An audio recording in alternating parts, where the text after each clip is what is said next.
Hello, namaste. How are you all? I'm fine. Today we are having a special person with us because many times we feel that these monks, sadhus, sannyasis, they are nearer to God. They do a lot, but we are always worried and indulging in our own household. But today I met such a person and she made me to realize that we are nowhere less than them. So it is a bridge between that is the household work, spirituality, and all. And she is the right person to talk on that. So I request our special personality. She will even introduce herself in a better way and she will guide us. So let me request our special person today to guide us.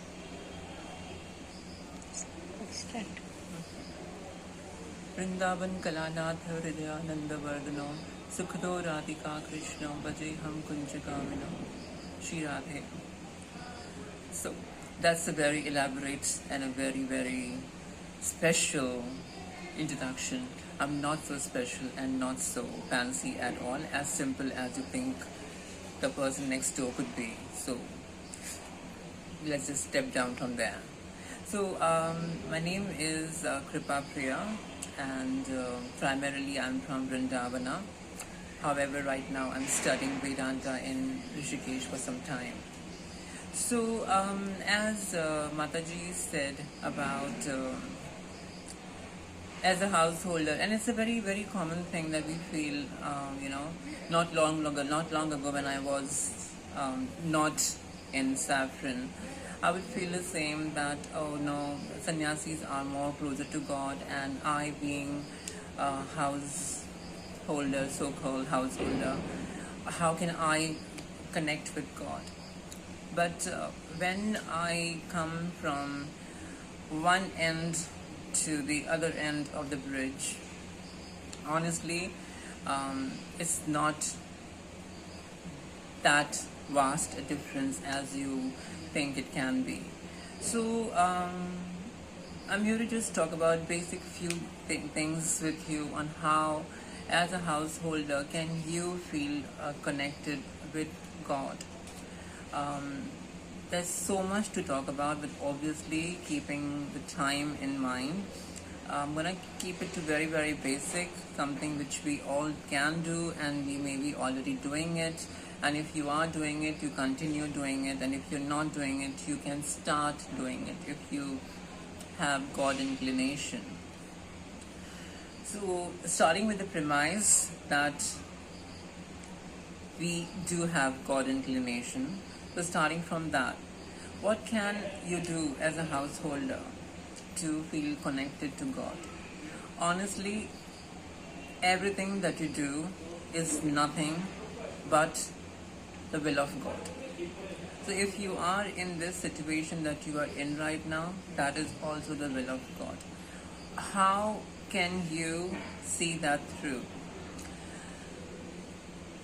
Again, in Gita, Krishna has spoken a lot about Karma Yoga, especially chapter 3, which is completely dedicated to Karma Yoga. If you find some time, you can always read whichever translation you're comfortable with.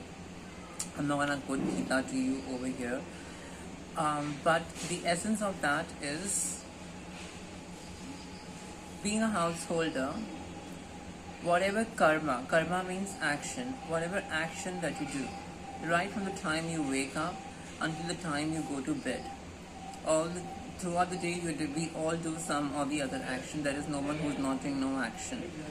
How can you convert those actions into yoga?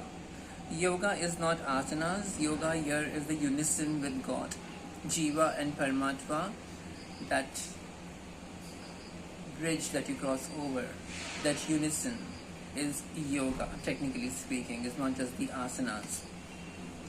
So having said that, all the actions that we do, we have to dedicate it to God. How can we make the actions God-centric?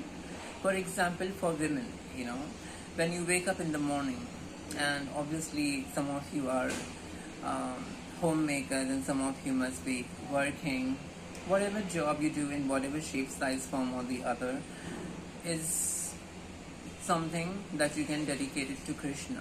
For example, if I am very basic, right from the time that I take shower. Why am I taking a shower? Not because I, like in the body, want to just feel fresh. This body can be used in order to serve and service the God. For example, most of the time we go into our puja room or our altar after we take a shower. We don't directly jump into the altar. Mostly we don't do that. So in order to go to the altar, you start with the shower. So even that shower that you take in the morning, even that you're brushing of your teeth, is not just another kriya. It is a kriya so that you can then go ahead and serve the Lord. So that can also become your service. For women who start cooking in the morning, breakfast for their kids, for their spouses or for themselves, use that action of making the breakfast into prasad for whoever your deity or whoever your Ishta is. For example, for me it's Krishna. So I'm making this breakfast for Krishna. How am I making this breakfast for Krishna? But I'm making it for my son, right? But so moving that Krishna buddhi to your son as well, or to your daughter as well, to your children as well, start looking I'm going to use the word Krishna, but you can use any Ishta that you may have, Ganesha or mother or whoever it must be. Look at that child as Krishna. Look at that action of cooking the breakfast for that living Krishna in your house. As a householder, it's a very, very big responsibility to raise the kid as well. So if you have that Ishvara Buddhi, that Krishna Buddhi in that child, the whole outcome changes. The actions remain the same while it is cooking, while it is cleaning, while it is bathing. It becomes Ishvara Buddhi in that case. Then when you start cleaning the house, don't look at it as any other chore. Oh my God, No, if you're doing it, you do it with the bhavana, like this home is my temple. So if I'm cleaning the house, I'm cleaning the temple of Krishna, I'm cleaning the temple of Rama, I'm cleaning the temple of Ganesha. Like I said, whoever your Ishta is once again. Even that cleaning can turn into Ishvara Buddhi. Then the whole idea of going to office and making money is important. It's very, very important. Like, as a householder, if Krishna has put you in the responsibility of taking care of the house, you have to do that. And how do you do that? By making money. Making money, Krishna has said, is not bad at all. We all need artha, right? Artha means money. However, that money can also become Krishna Buddhi. How? Not just by making money as a center of the life. I mean, we all have to make money. However, we don't have to chase after money. Anywhere that you have your selfish motive is what takes you away from God. And whatever you do as per dharma, there are many, it's a very elaborate topic, so I'm going to talk about it in detail, keeping time in perspective. Just the basic thing, make money as per your dharma, you have to make money. Don't make money as the center of your life, but keep money as the basic necessity of life. Of course, you need comfort and luxuries also. Whatever your definition is of your comforts and luxuries, you can do that. However, don't just keep chasing money. And as a householder, that becomes a basic responsibility that you use some portion of that money, whatever is your capacity. It can be 1/10, it can be 1/8, it can be 1/12, whatever is your capacity. There is no such hard and fast rule. Use that money to help someone. Doesn't have to be a donation to a temple alone. For example, if you are able to bring up, if you are able to sponsor a child, sponsor someone who's not as fortunate as you are, that becomes the perfect use of your money. So as a householder, you one can do that. You must do that, in fact. Either take a responsibility of a particular child or a cow or whatever it must be, or simply keep using that money to help the sadhus or maybe a temple if you want to. But some portion of your money, you decide how much would that be, is necessary that you use it, apply it in any sattvic form. So that is a good use of money that you can make as a householder. So that doesn't mean that you should not make money, because ultimately, because of people like you, the householders, the nature is balanced in terms of like help. So as sannyasis, we don't make money, right? Obviously. However, for householders, it becomes a responsibility to support a sannyasi or a sadhu. So that is a great use of making money as well. Most importantly, the food that you eat. Some portion of that food is very important to be used to either donate to. As far as Vedanta goes, it says that if you are 5 members in the family, by default, the food should be made for at least 6 people. That's what Vedas say. Buy that one portion extra, one portion is for someone who is hungry. So again, like I said, whatever is your shape, size, form that you are in your situation, support someone, support some needy with that food. If you are cooking so much, you use some portion of it to either feed a hungry or maybe a cow. So that is a good use of food as well. So you see how there's so much more that we can talk about, but these are some basic, very short, very small things, cleaning yourself, cooking, taking care of your child, taking care of your spouse, making money, eating. These are some very, very basic things that we do and we all do. How you can use these things to get closer to God. Not necessarily you have to take saffron or get into white to be closer to God. Doing all this, keeping God as the center of your life, and any action that you do will get you closer to God. And it is a myth to say that liberation can only be achieved by sannyasis. How there are umpteen amount of examples and stories of people as householders who have achieved moksha. We can talk about it some other day upon that topic if we at all meet this beautiful lady once again here. The last thing that I want to say is that I know it's difficult for some people, but it is absolutely necessary that you find some time to spend in prayer. Now that prayer can be meditation, silent.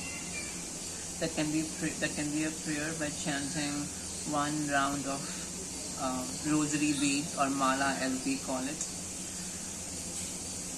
If not that, at least let's just start with at least 15 minutes of kirtan, that you singing the praise of God, whichever God that you like, singing the name of that God, whatever shape, size, form that you have, not just arti that you do.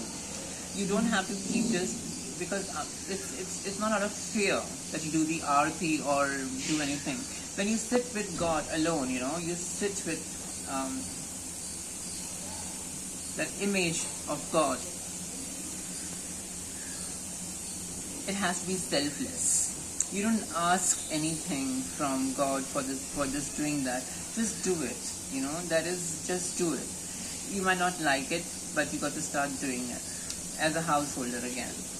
As a sannyasi, of course, the whole day goes in that, so I'm not talking about that. But for a householder, setting aside some time from your busy schedule for God is very important. Ideally speaking, it is in the morning or in the evening, but depending on the nature of the job that you do, you choose any time of the day that you like. But start with at least 15 minutes. If 15 minutes sounds too much to you, start with 10 minutes. If 10 minutes sounds too much to you, start with 5 minutes. But you got to sit separately. Not this 5-10 minutes is not while cooking, eating, or something like that. Sit separately. That, oh my Krishna, I'm gonna do nothing else now. For the next 5 minutes, I'm only gonna think about you. It can be forceful when you would start increasing a time. I'm not getting in there. Basic things, when you drink water, in a day at least we drink 10 glasses of water or 15 glasses of water. Each time you drink water, think about your God, Krishna, and then take a sip. Radha, take a sip. Rama, and take a sip. That is as basic as it can get. And apart from all this, please find some time to sit with yourself and your Ishta as a householder and see where it leads you. I think that's very, very basic. It is quite doable. Alright, Shirade. Sorry.